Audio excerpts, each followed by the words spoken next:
taken care of his family. He may have held offices in the church. He may have been kind and friendly, but he went to hell.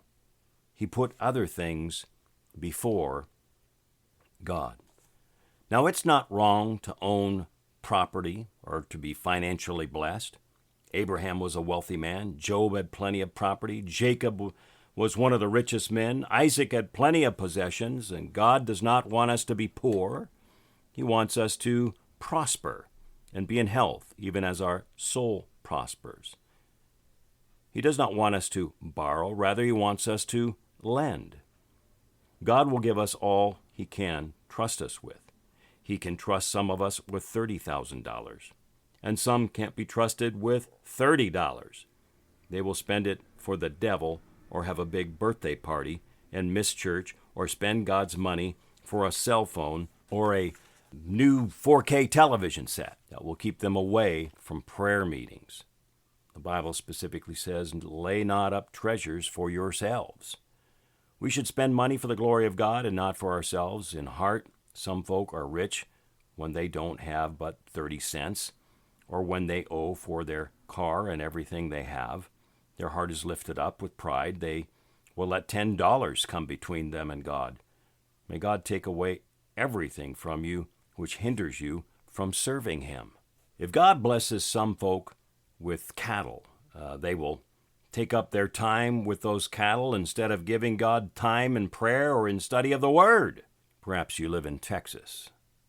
If God blesses some folk with land, they will go see that land rather than go to church, or they will go tend to that land and miss prayer meetings.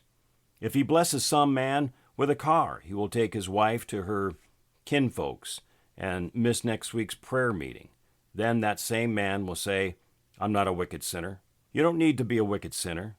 Just do as the rich man. Put God off until last. Neglect your salvation. Then you will go to the same place as the rich man. You see, it's one thing to have salvation, but to neglect the salvation which you have received and walk in a continuance of it is another thing, you see. You continue on in knowing the Lord and his ways and following him. You say, "Well, I'm a Christian." Well, the rich man was one of God's sons, for he was a son of Abraham, verse 25. But he put God off until last. He let the riches of this world steal God's rightful place. In hell he lifted up his eyes. Someday you may hear the message from God saying, "Son, remember?" In torment, you can remember, you can feel, you can see, you can hear, you can taste, you can smell. You will be very much alive. You will have all 5 of your senses, but you will be in torment if you do not put God first in your life. The rich man did not go to hell because of any wicked or filthy act that he committed. He lifted up his eyes in torment because he did not heed God's messengers. Luke chapter 16, verse 31. Read it again. Now, many people today have the mistaken idea that they will be saved if they keep the commandments. But we have one verse that reads like this: "Because we keep his commandments and do those things which are pleasing in his sight." You can keep all the commandments and refrain from committing any sin whatsoever, and then be lost. I read from you Luke chapter 18, verse 18 through verse 22. It reads like this: "And a certain ruler asked him, saying, Good master, what shall I do to inherit eternal life? And Jesus said unto him, Why callest thou me good? None is good, save one, that is God. Thou knowest the commandments. Do not commit adultery. Do not kill. Do not steal. Do not bear false witness. Honor thy father and thy mother. And he said, All these I kept from my youth up. Now when Jesus heard these things, he said unto him, Yet lackest thou one thing. Sell all thou hast, and distribute to the poor, and thou shalt have treasure in heaven, and come follow me. And when he heard this, he was very sorrowful, for he was very rich. This man had kept all the commandments from his youth up. We have no reason to believe that he had broken these commandments. He had a better testimony than many of us have, and we don't find that he had committed sin. He was guilty of the sin, though, of neglect. He let his riches keep him from serving God.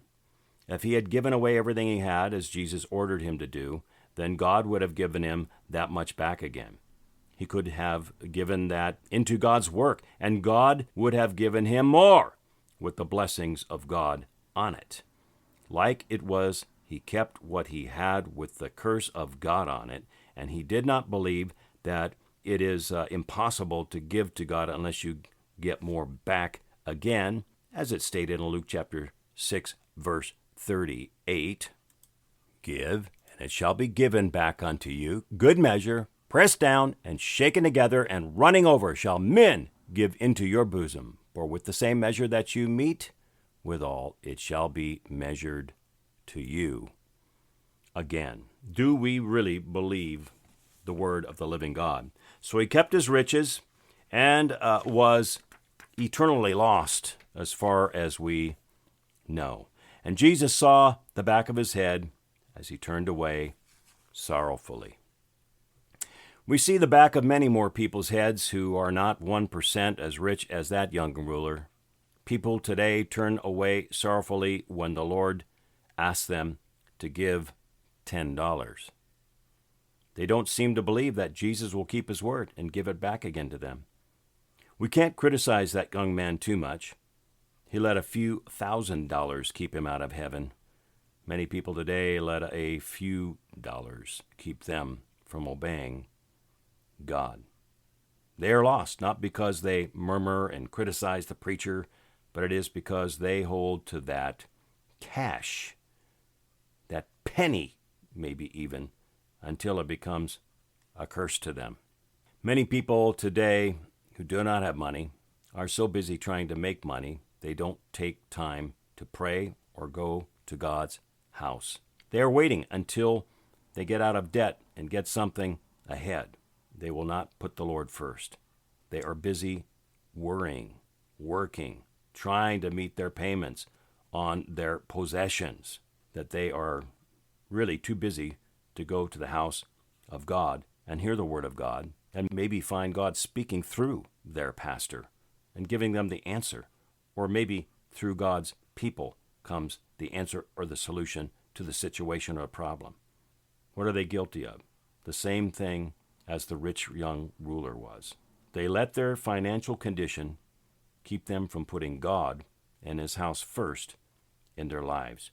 God will be first, or he will not be in your life. Jesus told us of another certain rich man. This man could have been the same certain rich man. We are uncertain, as Jesus told us before. But there are many rich men in the same condition as of this one. And Jesus did not put all things in the Bible just to fill up space. And so let us read this story. And he spake a parable unto them, saying, The ground of a certain rich man brought forth plentiful.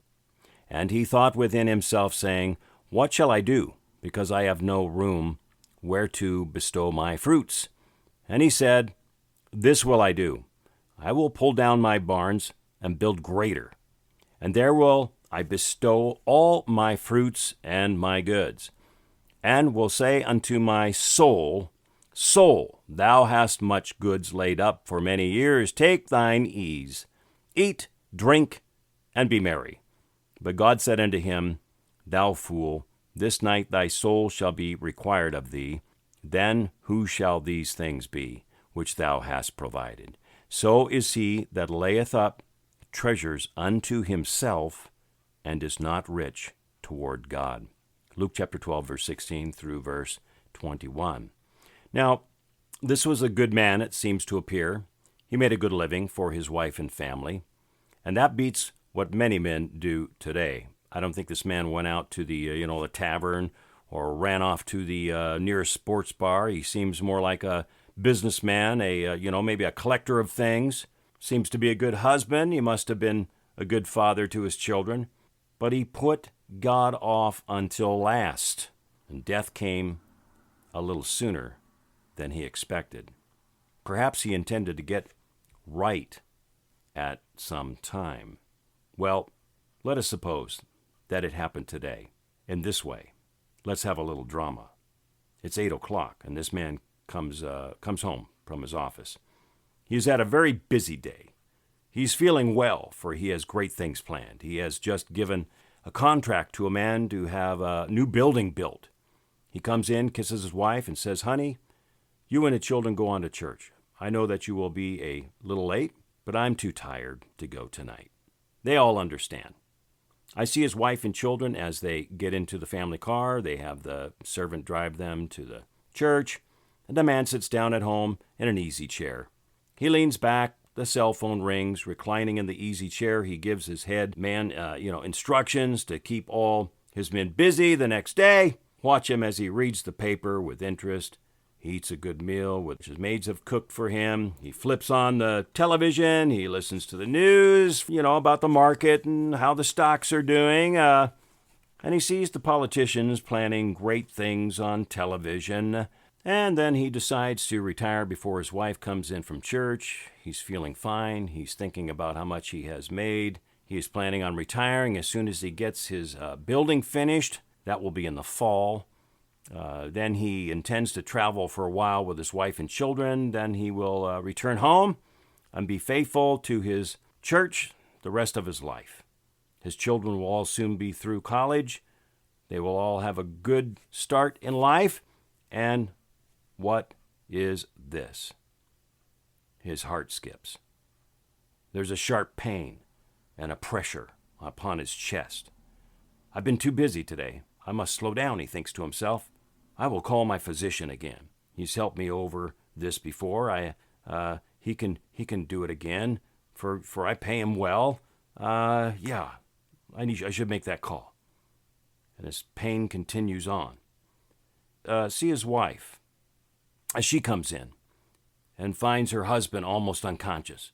After whispering to him a few words, she hurriedly steps to the cell and calls 911. The physician, well, they belong to the same church and the same lodge. They play golf together, so the doctor goes to the rescue of his friend. They lose no time in having an ambulance come and convey to him the best hospital in town. It is the hospital to which he donated several thousands of dollars in order to pay less to the government. Flowers upon flowers and bouquets of flowers everywhere you look. All over the hospital room, there are beautiful, expensive flowers which have been brought in by his friends. His preacher comes, his children come. None of the people are allowed to see him, for he cannot speak to them. He can't see them. He cannot smell the flowers. His eyes are looking as if they are glass. He is numb. His breath is short. He's under the influence of medicine. He does not know what he is saying. His hands are cold. They are sticky. His feet are burning. He pulls them up. They still burn. Which one? Sigh, he slips out into a place where his feet will never be cold again. He is gone. He's buried. It is all over now. No, it is not. It has just begun, for he is in eternity. The church was full. Many people came. Hundreds were in the yard. His dear pastor did not know he was lying when he preached the man into heaven. He told all the people what an example the man had been. He told them how much he donated to the church and to the hospital. He told that the man was a charter member of the church.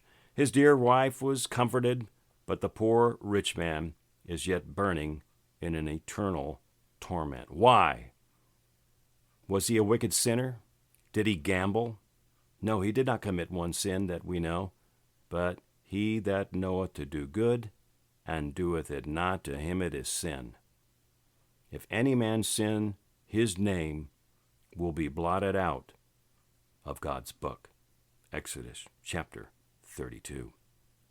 Whosoever's name is not found written in the book of life will be turned into hell. Why was the man lost? It was because he did not put God first. He put him off until the end. Millions of people have already gone to torment because they intended to get right next week, and they did not. One time the messenger of God came to King Hezekiah, remember the story, and said, "Thus saith the Lord, set thine house in order, For thou shalt die and not